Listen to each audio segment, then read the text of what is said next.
Hello and welcome along to this edition of Premier League Predictions with myself, Matthew Christ, and Brian McClair. It's a special Easter edition of Premier League Predictions. How the year flies when you go week by week like we have been doing all season.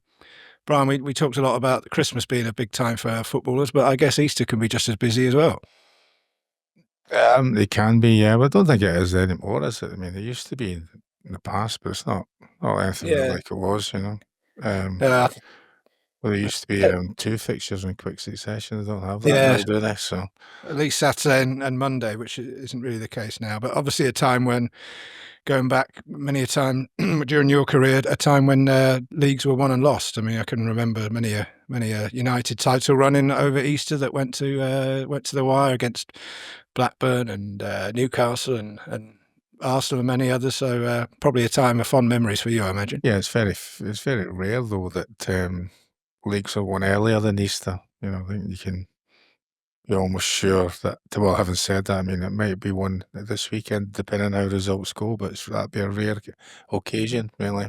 Yeah, well, we'll come to that, but there's no 12:30 game on Saturday, so we'll straight in with 3:00 games, and it's Brentford versus Brighton first up. Yeah, Brighton have dropped 20 points from winning positions this season, which is their second worst since 2021 when they dropped 27. So there's still time, Matthew, yet for them to beat that. And after drawing with Leicester in the last game, incredibly, Brighton have now failed to beat any of the teams in the bottom 3, or the teams that are in the bottom 3, at the Amex Stadium this season. Brentford are the first Premier League club this season to have 2 players who have scored 15 or more Premier League goals, with Visa's equaliser at the Emirates last week, joining Brian Mbeumo, who has 16 Premier League goals. I think Brentford will go back to winning ways at home. Brentford 2, Brighton 0.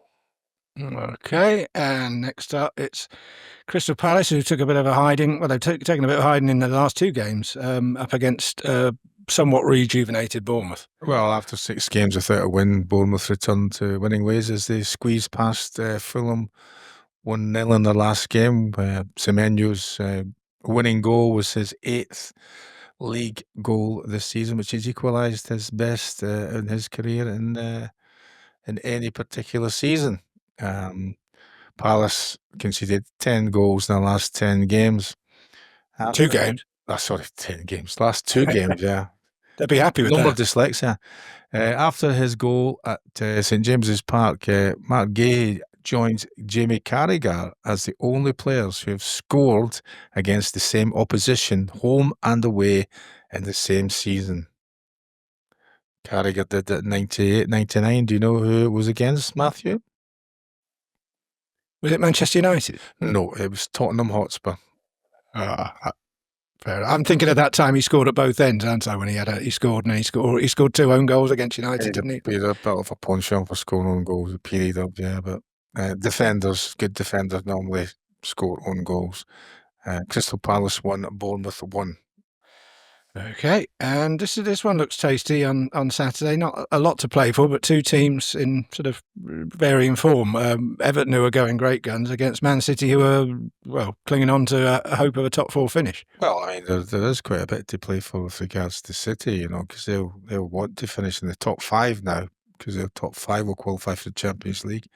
And I saw that David Moyes was suggesting that Everton, if they have an amazing run and all the other results go for them, could actually qualify for Europa also, which would be remarkable. In the last 4 away games, City have managed to score only twice, and none in their last 2. City have now scored 102 goals in all competitions this season, and incredibly, Matthew, it's a 12 consecutive season they have scored 100 or more goals in all competitions. There's been no wins for Everton in the last 15 Premier League games versus City, 3 draws and 12 defeats. And Everton have drawn their last 4 Premier League games at Goodison, and a wonderful away win last week. David Moyes is now, and his team have picked up 21 points from 13 games. But I'm going to go against them. Everton 1, City 3. The old reverse psychology, eh? I mean, we've we've had a bit of fun with Everton this season. And looking back, it seems like for a lifetime ago that when we first started doing this. But Everton, you had a bit of a soft spot for. But you must be pleased to see them finishing Oh no, the I season. mean, you can go back and listen to previous, right? Going back to the very beginning when Everton were really struggling, and they were right in the mix with regards to potential relegation from the Premier League, and particularly because it's their last season at Goodison Park before they moved to their new home down by the river. So yeah, I'm very pleased for them. I've always liked playing at Everton, So yeah, I want them to retain their Premier League status, which they have done and comfortably. Okay, well, your head's ruled your heart there, though. You're still going for them to lose, but Well, I think City have got more to play for with regards to that European place, particularly that it's getting very bunched. Position 2 down to 10th, I think. yeah. Well, talking of retaining Premier League status, we've got West Ham Southampton next, a team who look like they're safe against a team who are absolutely done and dusted. Well, yeah. In Southampton's first Premier League away game against West Ham in 1994 ended in a 3-3 draw. Since then, none of their last 20 visits to the Hammers has ended up in a draw. West Ham have lost just one of the last 12 Premier League games against Southampton, although West Ham have not won in 5 Premier League games. I think they'll win this one. West Ham 3, Southampton 0. Yeah, I think we just move on from that one. Not much interest there, unless you're a Hammers fan, obviously. The 5:30 game. Now, talking of interesting games, this is probably the match of the weekend, really, in terms of what's at stake and two teams that are playing some great football. Well, It's Villa with Newcastle. regarding chasing for European spots or the Champions League, particularly next season, these are the two teams who are certainly in Premier League form. I think Newcastle have won the last 5 and Villa have won the last 4. Newcastle are now third, and they've got a 5-point gap between themselves and Chelsea and Villa, and they've improved their goal difference after scoring 9 in their last 2 Premier League games. And it looks as though that might be something that could factor in this chase for the top, position 2, 3, 4, and 5. Newcastle have won their last 3 Premier League games against Villa, scoring at least 3 goals on each occasion. And only Liverpool and Arsenal have gained more away points than Newcastle. As I said, Villa have won their last 4 Premier League games, conceding only 1 goal. And they're looking to win 5 for the first time since April 2023. I think they'll bounce back from Champions League disappointment and be comfortable in the fact that they played ever so well and almost got themselves through to the semi-final, or certainly pushed the game to extra time. And I think Villa will just get off, I think they'll just win this one. Just get this feeling because of the run they've been on at home that Villa will win by 2 goals to 1. Okay, well, that will please some maybe nervous Nottingham Forest fans who will be looking over their shoulder, but we'll come to them later. And well, that actually takes us to half time on this special Easter edition. Myself and Brian are going to go and have a quick hot cross bun and maybe a Kinder Egg, and we'll be right back after the break.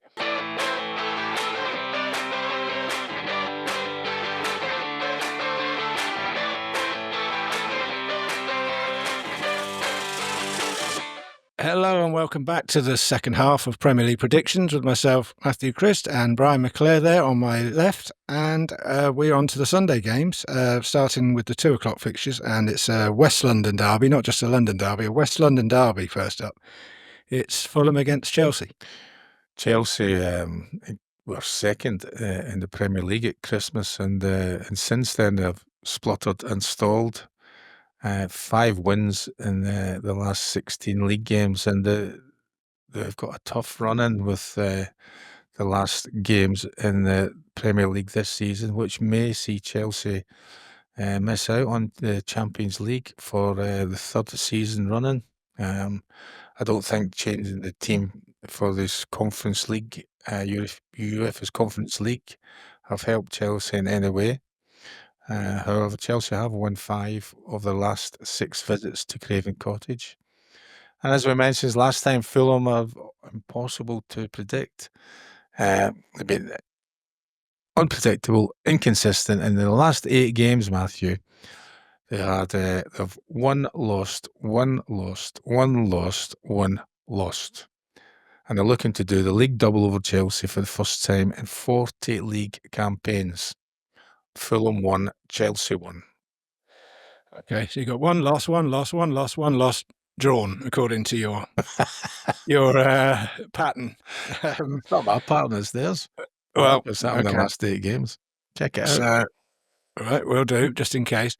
Well, next up, we got what should be a pretty straightforward game on paper, but it's Ipswich at home to Arsenal. Now, Arsenal got to win this because I was crunching my numbers earlier, and I think it's possible. If Ipswich win this and Liverpool win their game later in the day, then Liverpool win the league. But I think you're going to probably tell me that Arsenal aren't going to lose anyway. Well, I mean, there's, from an Ipswich point of view, there's anger and frustration that the news this week that their top goal scorer, Delap, has a relegation clause in his contract that could allow him to leave at a bargaining price of 30 million. Can't believe I'm saying a bargain at 30 million, but these are the terms at which that football and Premier League in particular has become.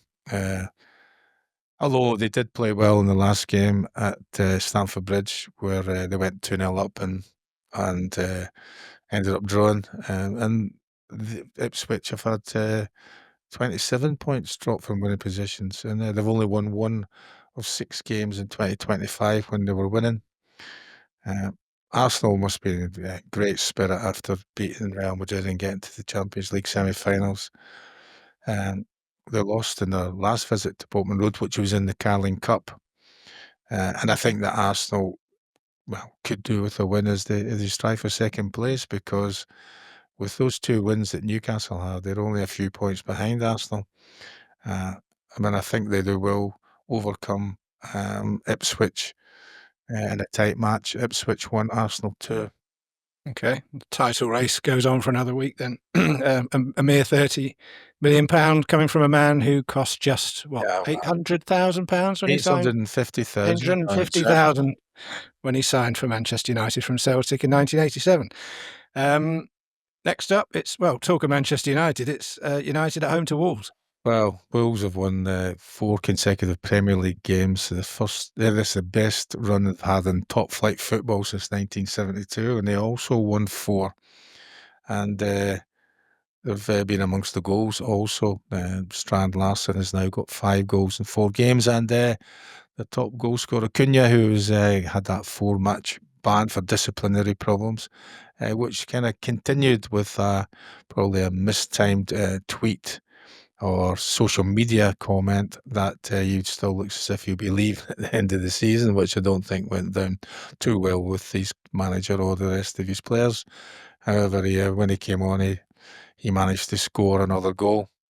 In the first Wolves in the first 16 Premier League games managed to collect 9 points. In the second 16, they've got 26 points. And remarkably, they've managed to do that by scoring 1 goal fewer. United, they're not arithmetically safe from relegation. You're still banging that drum, are you? It will be the lowest ever points total now, guaranteed. That no matter, even if they win all the rest of the fixtures, it'll be the lowest ever Premier League points total. They've now had more defeats, 115.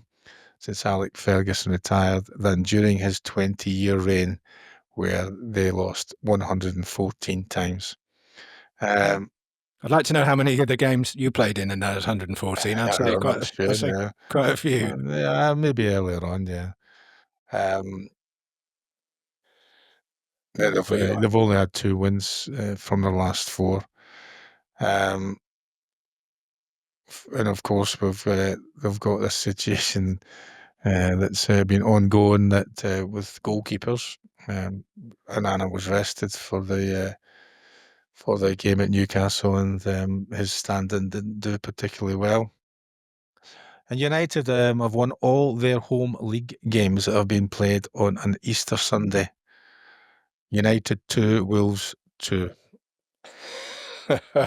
See what you did.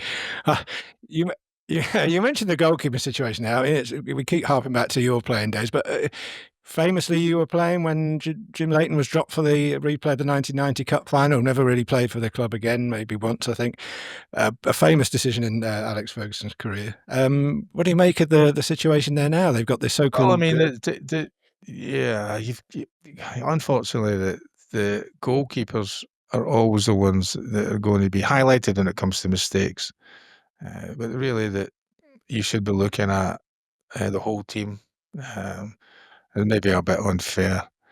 Whoever Amorim decided that he would give him a little bit of a break, as he kind of alluded to, that sometimes players need maybe a mental break as well as a physical break, and he will be back playing as the number one choice. I don't think that the goalkeeper who played against Newcastle did anything to suggest that'll be otherwise.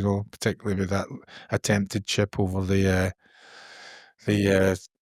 Newcastle forwards that ended up in a goal. Yeah, you can't help thinking Onana was watching that if he was watching it and think cheering it on. But Yeah, but it's happened back to the irritation of playing out from the back and goalkeepers in particular fluffing their passes. They can't always be as good as the best goalkeepers in the world who are great outfield players as well. But that's just the way that football's been played in the modern era. yeah, an unenviable position, I think, for United at the minute to have two goalkeepers that are struggling with bad form. But given them time, we've seen it. We've seen it turn around before. De Gea obviously started badly at his United career and went on to be one of the best. So we can be proved wrong yet. Yeah. So the 4:30 game is Leicester against Liverpool. I mean, on paper, there's only one winner here, and another huge step towards Liverpool taking the title. Well, I think that Liverpool have kind of dipped a little bit, maybe some nerves as they approach the possibility of winning their 20th league title with that own goal late on against West Ham, and then, of course, being saved by a great header from a set piece by Virgil van Dijk, who's just signed a new contract, so another boost for Liverpool. Leicester have won just 2 of the last 15 games against Liverpool, although they ended a 76-day goal drought at Brighton. And then that period of time, actually, they'd conceded 22 goals. Liverpool have won their last 4 Premier League games against Leicester and have only failed to score once in the last 15 in the league. And Mo Salah has been directly involved in 45 Premier League goals this season, a new record, beating the 44 set by both Thierry Henry and Erling Haaland. 2 more wins, or potentially 1 more win in the championship is theirs. Leicester 1, Liverpool 3. Oh, you're giving Leicester a goal, are you? I think they're in goal scoring form now, yeah. I think that'll continue. You're going to take credit for that, are you? Yeah, it all looks good at Liverpool. A few humps and bumps, not even humps and bumps, the odd hiccup here and there, but a pretty comfortable running. Unlike some of the seasons we've seen in the past, it's a stroll in the park. So next up, it's the Monday night game. Forest will be desperate to get back to some kind of form against a struggling Tottenham team. Only the bottom 3 have lost more games in the Premier League this season than Spurs, and they've lost 17. I think even if Spurs win the Europa League, I wouldn't be surprised if Daniel Levy was already considering who Ange Postecoglou's replacement's going to be. That's just going to be very difficult for him to, from what I can gather, to retain his position. Forest have lost the last 2 Premier League games, and they don't tend to do things the easy way, Forest. This is after winning 3 in a row. They've only scored more than one in their last 5 Premier League games. It's a big end to the season for them. However, their run-in looks slightly easier than their Champions League competitors, a number of whom have to play against each other. I think the only team that they play in their run-in is, I think it's Chelsea. But I'm going to take them to lose again. Spurs 2, Forest 0. Your prediction of a top 4 finish could be in jeopardy with that score. Yeah. Yeah, and Yeah. for those of us who might have backed it, it's squeaky bum time. Well, But, I was to say the run-in looks a bit easier. well, it means nothing this time of the season on paper. Well, that brings us to the end of this Easter edition of Premier League Predictions. Thanks for joining us. Don't forget to let us know your thoughts, whether you agree with Brian, whether you disagree with Brian. If you remember how many of those 114 defeats he featured in under Alex Ferguson. And all that's left to say is have a very good Easter, and Chocky, don't eat too much chocolate. Oh, thank you very much. We'll see you again soon.